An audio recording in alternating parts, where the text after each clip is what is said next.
Hello everyone, আসসালামু আলাইকুম। আজকে আমার রেসিপি মিষ্টি কুমড়ার ভর্তা। এই ভর্তা গরম ভাতের সাথে খেতে দারুণ লাগে। যদি আমার রেসিপিটি আপনাদের ভালো লাগে তাহলে একটা লাইক দিয়ে সাবস্ক্রাইব করে আমার পাশে থাকবেন। প্রথমে চুলায় একটি প্যান বসিয়ে দিলাম। প্যানে আমি অল্প পরিমাণ সয়াবিন তেল দিয়ে দিলাম। কেটে রেখেছি মিষ্টি কুমড়া টুকরো টুকরো করে, তা আমি এই তেলের মধ্যে দিয়ে দিলাম। মিষ্টি কুমড়া দেওয়ার পর আমি অল্প একটু লবণ দিয়ে দিলাম, অল্প একটু হলুদের গুঁড়া দিয়ে দিলাম, আর কিছুই দিব না।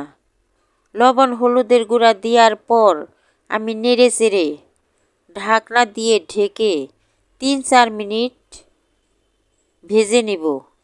এই সময় চুলার জালটা একদম লোতে রাখতে হবে, তা না হলে মিষ্টি কুমড়াটা পড়ে যাবে। 3-4 মিনিট পরে ঢাকনা উঠিয়ে মিষ্টি কুমড়াটা আমি নেড়ে দিলাম। আবারও ঢাকনা দিয়ে ঢেকে 4-5 মিনিট ভেজে নিব। 4-5 মিনিট পরে ঢাকনা উঠিয়ে দেখি আমার মিষ্টি কুমড়াটা ভাজা হয়ে গেছে। এখন আমি মিষ্টি কুমড়াগুলা তেলের থেকে তুলে নিব। মিষ্টি কুমড়া আমি তেলের থেকে তুলে নিতেছি। সবগুলাই আমার তোলা হয়ে গেছে।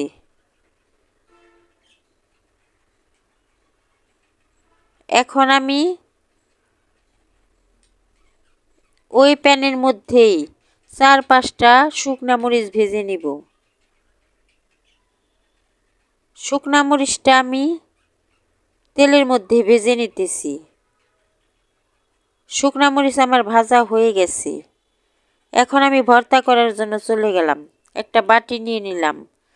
বাটির মধ্যে 3টা শুকনা মরিচ নিয়ে নিলাম। এখন অল্প একটু লবণ দিলাম। যেহেতু আগেই লবণ দিয়ে মিষ্টি কুমড়াটা আমি ভেজে রেখেছি, ওই কারণে অল্প একটু লবণ দিয়ে দিলাম। এখন হাত দিয়ে ডলে ডলে আমি মরিচগুলা ভেঙে নিব। হাত দিয়ে ডলে ডলে মরিচগুলো আমি ভেঙে নিতেছি। মরিচগুলো আমার ভাঙা হয়ে গেছে। এখন আমি এর মধ্যে পেঁয়াজ দিয়ে দিব। পেঁয়াজটা আমি কেটে রেখেছি, তা দিয়ে দিলাম। এখন পেঁয়াজটা মরিচের সাথে আমি ডলে ডলে মেখে নিব। এখন এর মধ্যে আমি 1 টেবিল চামচ পরিমাণ সরিষার তেল দিয়ে দিলাম। সরিষার তেল দেওয়ার পর আমি হাত দিয়ে আবারও মেখে নিলাম। এখন মিষ্টি কুমড়াটা আমি দিয়ে দিব। দিয়ে হাত দিয়ে ভালো করে চটকে চটকে ভর্তা করে নিব। মিষ্টি কুমড়াটা আমি হাত দিয়ে চটকে চটকে ভর্তা করে নিতেছি। এখন আমার ভর্তা হয়ে গেছে। এখন আমি একটা পিরিজে সাজিয়ে নিলাম। কেমন হয়েছে আমার মিষ্টি কুমড়ার ভর্তা?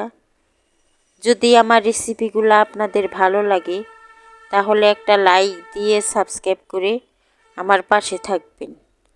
আরও নতুন নতুন ভিডিও পাওয়ার জন্য ধন্যবাদ সবাইকে।